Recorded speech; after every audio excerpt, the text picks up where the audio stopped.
ध्यान के दौरान साधकों के साथ होने वाले ऐसे कई अनुभव हैं जिनसे साधक डर जाते हैं। ये अनुभव बहुत डरावने होते हैं, जिसके कारण साधक ये जान ही नहीं पाता कि उसका ध्यान सध रहा है या नहीं, और वह बीच में ही ध्यान छोड़ देता है।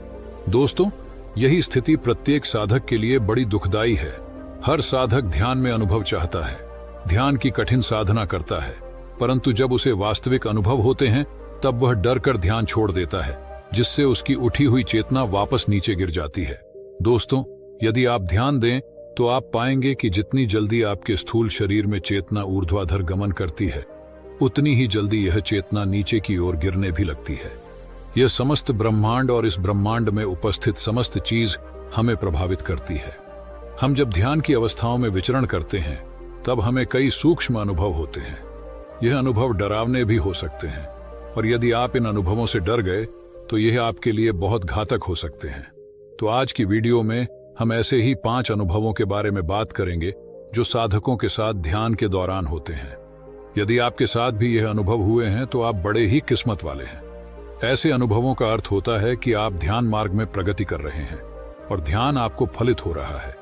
तो आइए इन अनुभवों के बारे में जानते हैं।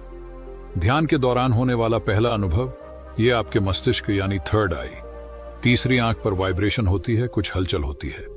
साधकों को ऐसा भी महसूस होता है कि उनके सहस्त्र चक्र पर कोई चींटी रेंग रही है। साधकों की ऐसी स्थिति भी हो जाती है कि उनकी आज्ञा चक्र पर इतना खिंचाव पैदा हो जाता है कि वह उसे बर्दाश्त नहीं कर पाते, सहज नहीं रह पाते, या यह स्थिति उनके लिए बहुत ज्यादा पीड़ादायक हुई है। यदि ऐसा हो रहा है तो इससे आपको घबराना नहीं है। ऐसा इसलिए हो रहा है क्योंकि आपकी ऊर्जा शक्ति जागृत हो रही है।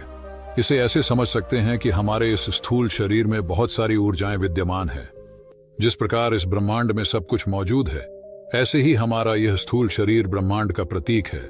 जो भी हलचल इस ब्रह्मांड में होती है, उन सब का प्रभाव हमारे इस स्थूल शरीर पर भी पड़ता है, जिससे न केवल हमारा यह शरीर प्रभावित होता है, बल्कि हमारा मन, मस्तिष्क और हमारी यह समस्त काया प्रभावित होती है। इस ब्रह्मांड में मौजूद वो सभी शक्तियां जब हमारे इस स्थूल शरीर में उपस्थित ब्रह्मांडीय की शक्तियों से एकाकार होती हैं, तब हम घबरा जाते हैं, डर जाते हैं, क्योंकि हमें यह ज्ञान नहीं कि जो शक्तियां इस ब्रह्मांड में उपस्थित हैं, वे सभी शक्तियां हमारे स्थूल शरीर में भी उपस्थित हैं। या ये स्थिति उनके लिए बहुत ज्यादा पीड़ादायक होती है। यदि ऐसा हो रहा है तो इससे आपको घबराना नहीं है। ऐसा इसीलिए हो रहा है क्योंकि आपकी ऊर्जा शक्ति जागृत हो रही है।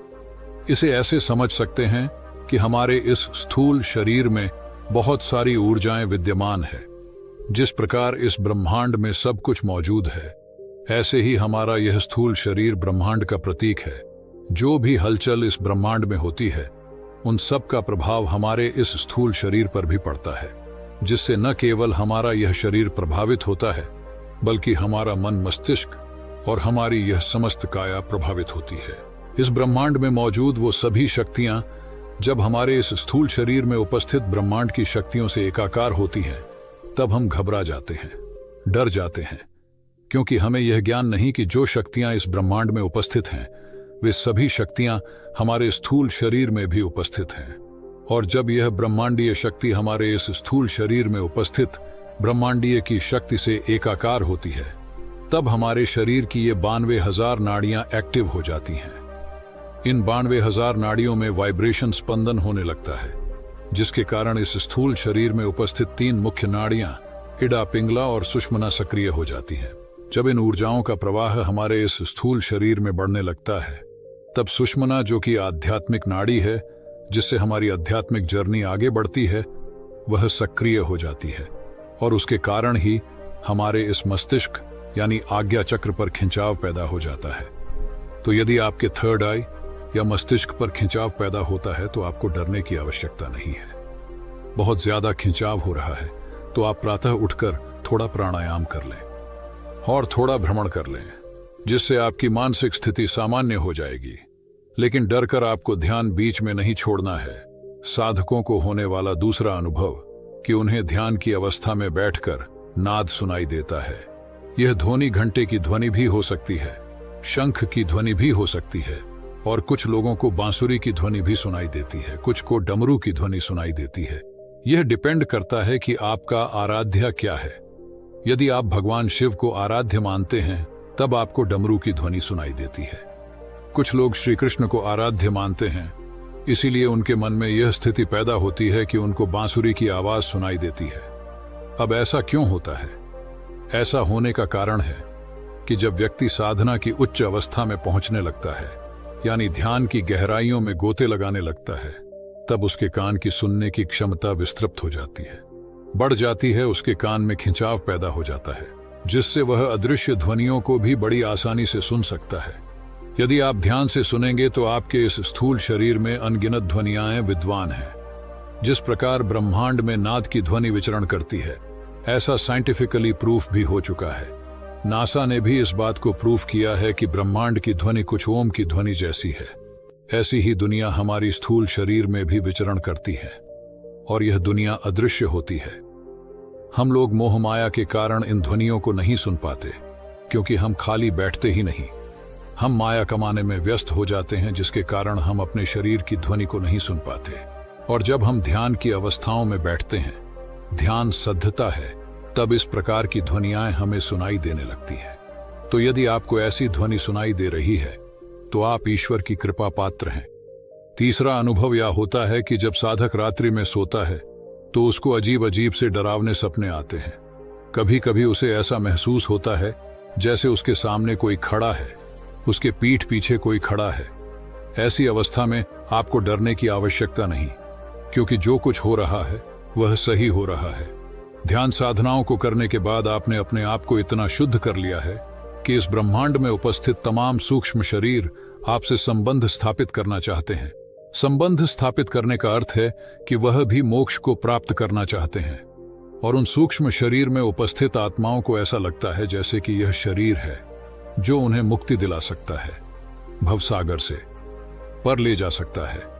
इसलिए आपने देखा होगा कि अच्छे व्यक्तियों से हर कोई संबंध रखना चाहता है, तो यह आत्माएं भी आपसी संबंध रखना चाहती हैं, आपके साथ इस भवसागर से पार होना चाहती है, मुक्ति पाना चाहती है।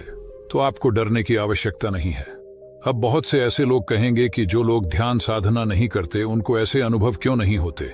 उनको अनुभव इसीलिए नहीं होते क्योंकि वह अपना जीवन शोर में जी रहे हैं, उनको कुछ भी पता नहीं चल रहा है। और कोई बुरे लोगों से क्यों संबंध बनाना चाहेगा।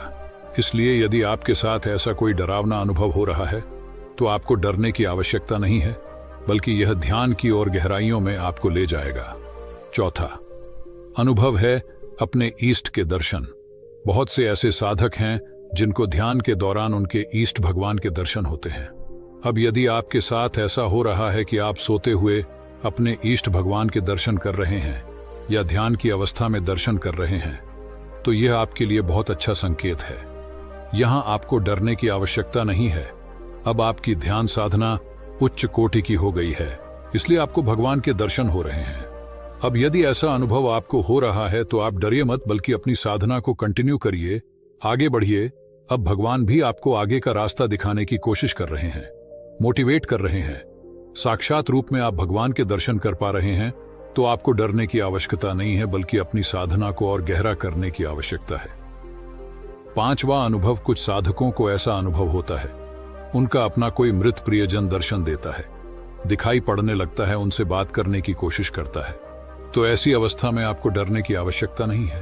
अब ऐसा इसलिए होता है क्योंकि हमारे पितृ या पूर्वज हमसे मिलना चाहते हैं, बात करना चाहते हैं। वैसे भी शास्त्रों में पितृ को भगवान की उपाधि दी गई है।